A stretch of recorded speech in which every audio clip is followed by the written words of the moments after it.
Ny taranaka bodrabiby sy ny mpiandry ny trano Entoko eto Merina dia ikarakara ny fankalazana ny taom-baovao malagasy izay ho tanterahana ny 17 ny volana Marsa avao fanadihadiana mahakasika an'izay. Ho fampitana ny fomba amam-panao tany aloha dia hizara ireo zava-biafina amin'ny fanatanterahana ireo fomba amam-panao teo aloha ny antsoina hoe manana antony ny grands initiés izay mpitazona ny tranobe eto Merina. Rehefa nahazo alalana avy amin'ireo mpanjaka izy ireo dia nilaza fa hizara ny fahaizany momba ny fomba amam-panao malagasy ho an'ny taranaka aty aoriana. Nisy fotoana ireo mpanana ny antony dia somary nangina ka rehefa nahazo ny alalana amin'izany izy ireo dia hiverina mpahafantatra ny be sy ny maro ny fomba amam-panao malagasy ka izany dia ho santarina amin'ny alalan'ny fankalazana ny taom-baovao malagasy.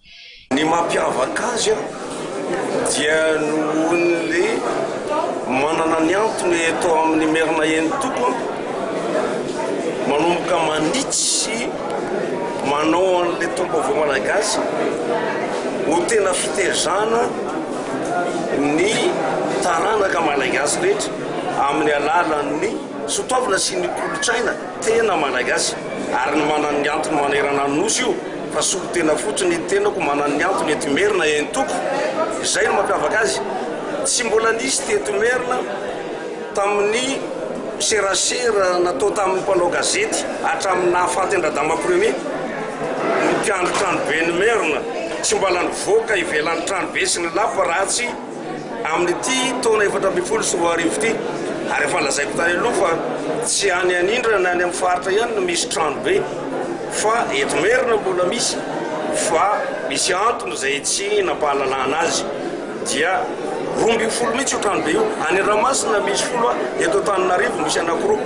Ny tranobe anankiray eto Antananarivo eny Ambojafy, ny tranobe anankiray eto Nilany eto Antananarivo dia eo Analamity izy no mipetraka amin'izao fotoana izao fa tany Ramasina izy no niakatra nakaty.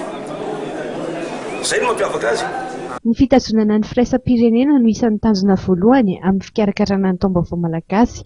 Na dia betsaka azy ireo mankalaza ny taom-baovao malagasy dia tsy nitady hanatanterahana izany ny zava-dehibe hoy avy ao amin'ny Merina Entoko fa ny fanatanterahana azy izay tsy mitovy ny votoatin'ny taom-baovao malagasy. Toy ny fikambanana rehetra izay samy mankalaza ny taom-baovao dia samy manana ny azy ihany koa ny mpikarakara izany ho antsika eto Madagasikara. Ny tanjona nefa dia iray ihany dia ny famerenana ny soatoavina sy ny kolontsaina malagasy.